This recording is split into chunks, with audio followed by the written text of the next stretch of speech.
Hello everyone, I finished D-Tide. I'm landing at 395 because this wave 5 is not very legal, but I just wanted to go over some of what D-Tide offers this week. So this is wave 1. Wave 1 is nothing really that special. You get this dimensional hole mob.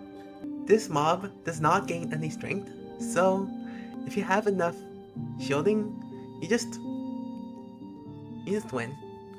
And also, there's one more thing. When the mob splits into, when the mob goes below 50% health, it'll split into 2 copies with the same amount of HP. So, and it also doesn't attack during that phase. So you wanna phase transition it when, one, you can do a lot of damage, so you don't have to do damage twice to 2 mobs. And number 2, you wanna phase transition when you don't think you can defend. Those are the main considerations for wave 1.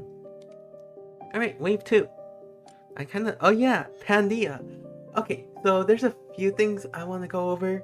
First of all, the map. This map is pretty weird, so I should probably just show you it.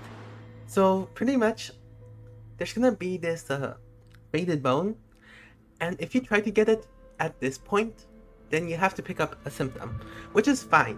And how you navigate this map is basically, well, you would battle here, but I'm just gonna go do the blue thing so it takes less time. You'd enter the battle, you check the shop first, then you take the illusion, then you get the key, then you unlock the door, and then you have access to the bone. It's whenever you need it, of course. Let's just say I wanted to use it on like doll or something. There's also one other thing I want to mention about this map. If there was a good relic you saw in the shop, you can actually visit the shop once. And then you can just buy whatever relic you wanted. And then you just enter back into the one-way path. Then now you have to take a symptom if you want to go back to the shop. But that is a thing that you can use for consideration. Also, if you already took the faded bone during the first part of the map, then you already took the symptom, so you don't have to worry about it at all. During the Pandia fight, there's phase 1 and phase 2. There's not that much to know about it, but number 1, during one of her intentions, she will apply Bone to you, so having someone who can dispel Bone, like Tint or Doll, can be useful. Number 2, she will attack during the Whip of Madness. She will attack more the more you attack her during the Whip of Madness phase. So, unless your Whip of Madness is at 1 damage times 20 or something, you don't want to attack her during that phase as much as you're able to.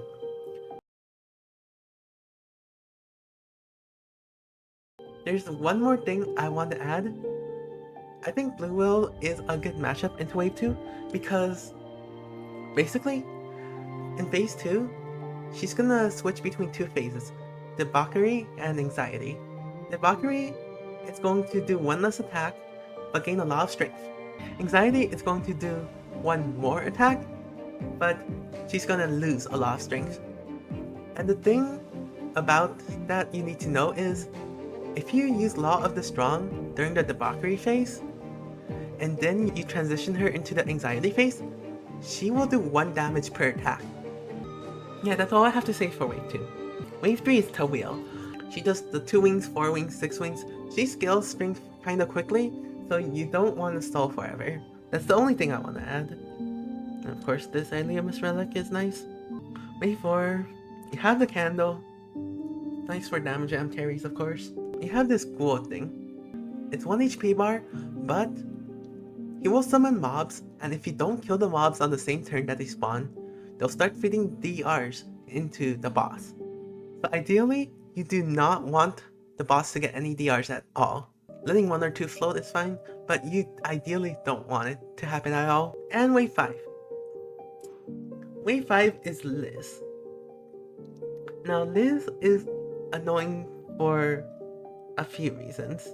During the first intention, if you She'll start at 2 stacks of embers, and she'll gain 1 during the next phase. You need to attack her 2 or less times during phase 1 if you don't want to get hit with a triple attack.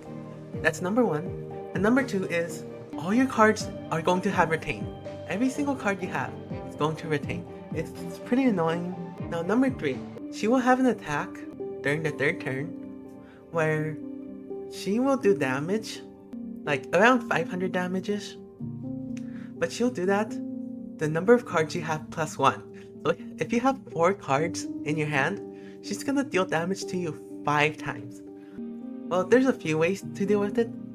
The easiest way to deal with it is if you run G Murphy, either your own G Murphy or a well G Murphy. It needs to have OE at the very least though. You want to just burst her so she doesn't get to do that attack, because that attack is really annoying to defend. If you do that, then you could kill her during 4 turns. Especially because it's blue ring, it's not that difficult to burst her. This portrait is really broken, G Murphy portrait. Triple play every 3rd waltz. There's one other thing I want to add. This elite, the cocoon is back. The thing you need to know about the cocoon is every 5 instances of damage it takes, every 5 instances, it'll freeze a random card. And freeze is the thing where you need to exalt to unfreeze it. You can't just wait it out. And it can be annoying for multi-hit comps. The thing is, I tried this elite with G Murphy, it's not that bad. So if you have G Murphy, especially OE G Murphy, you should not have a problem. You should not have that much of a problem with Snow Offering. And my clear was with Alert 4. You can see double SSR. I have the Ramona wheel, I finally got it. You don't really need that much investment. I mean, level 74 is kind of real. I'll just say that. But you don't need that much investment in order to do an A4. A5 though, I would just reserve for OEG Murphy. Alright, there is one thing. During the attack, there are some units like Winkle and Doll, which have cards that can discard all your cards in your hand, and that'll make it so that Liz only attacks 1 time. If you can find a use for it, you either burst it or you just try to deal with it, which is really annoying. I'm not really sure how you're supposed to deal with it. But that's all you need to know. I hope that this random yapping session has been helpful, and good luck to everyone trying their D-Tides. Alright, bye everyone.